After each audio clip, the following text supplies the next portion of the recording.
সংবিধানের পঞ্চদশ সংশোধনী বাতিল, ১৩ বছর পর ফিরছে তত্ত্বাবধায়ক সরকার ব্যবস্থা। নিয়ে আরো বিস্তারিত জানাতে হাইকোর্ট প্রাঙ্গণ থেকে আমাদের সঙ্গে সরাসরি যুক্ত হচ্ছেন সহকর্মী রাকিব হোসেন। কথা বলবো তার সাথে। রাকিব, সংবিধানের পঞ্চদশ সংশোধনী নিয়ে বিস্তারিত সর্বশেষ কি তথ্য আছে আপনার কাছে, সর্বশেষ জানাবেন।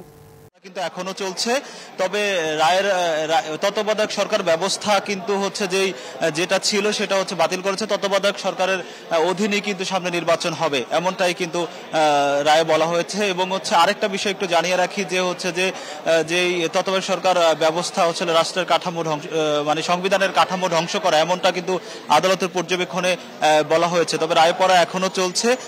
তবে এর আগে হচ্ছে একটু যদি পেছনে ফিরে যাই তাহলে যেটা বলতে হয়, বিগত সরকারের আমলে double million offer Walton fridge কিনে পেতে পারেন 20 লক্ষ টাকা, রয়েছে কোটি কোটি টাকার নিশ্চিত উপহার। যে হচ্ছে তত্ত্বাবধায়ক সরকার ব্যবস্থা বাতিল সহ বেশ কিছু বিষয় নিয়ে কিন্তু হচ্ছে আপনার পঞ্চদশ সংশোধনী 2011 সালে আসলে সংসদে পাশ করা হয়। এরপরে এটা নিয়ে গ্যাজেটে প্রকাশ করা হয়।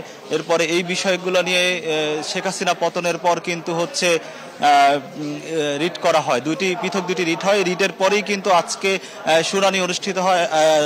রিটের পরিপ্রেক্ষিতে কিন্তু আজকে হচ্ছে আদালতে রায় হয় এবং এই রায় এখনো পড়া চলছে।